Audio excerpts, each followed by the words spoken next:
If you only want to camp with a generator, you can turn off this video. This is not for you.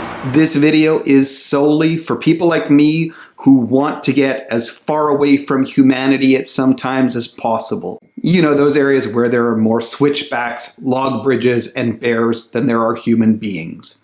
In this Campnab Q&A, we're talking about the backcountry. I'm Eric, and I'm one of the 2 people working on Campnab. So today's question is, does Campnab monitor wilderness and backcountry permits? Heck yeah, we do. But sometimes I wish we didn't, because monitoring backcountry permits for new cancellations, it's just not a lot of fun. Turns out that a lot of backcountry permits are run on different systems than traditional campsites. And even if they're on the same booking platform, they might be using a completely different process. These tend to cause more problems for us than standard campsite cancellation scans. Nevertheless, we do scan for a number of permits, passes, tickets, all of this sort of stuff, and we do so in a number of different areas. We're able to scan Alberta's backcountry for availability. We're able to scan British Columbia's backcountry, and we're also able to scan National Parks backcountry here in Canada. We can also scan for a number of backcountry permits available on recreation.gov.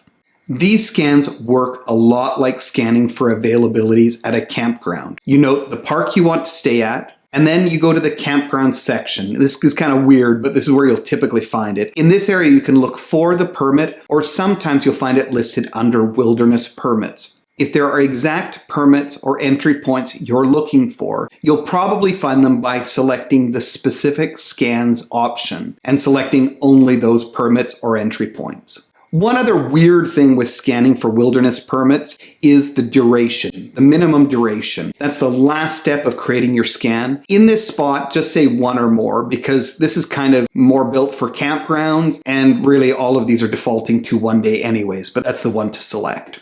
And there you have it. We've been able to help a lot of people find recently canceled backcountry permits, and we feel really good about that. I feel doubly good because I'm setting up my family to do a lot more backcountry activity, and I know that I'm going to be using this part of our service an awful lot.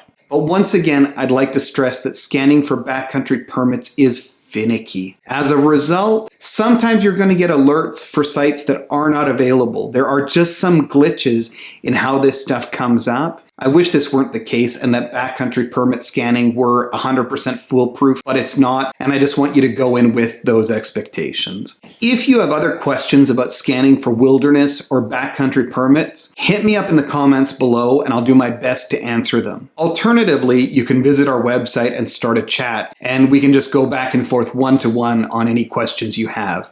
And if you prefer email, you can kick a note to howdy@campnab.com, and we can go that way. I hope we can help you find the backcountry permit you're after. Heck, I hope we can find me the backcountry permit I'm after. But more than anything, I'm hoping we can all get out into nature and have a great time. Thank you and happy camping.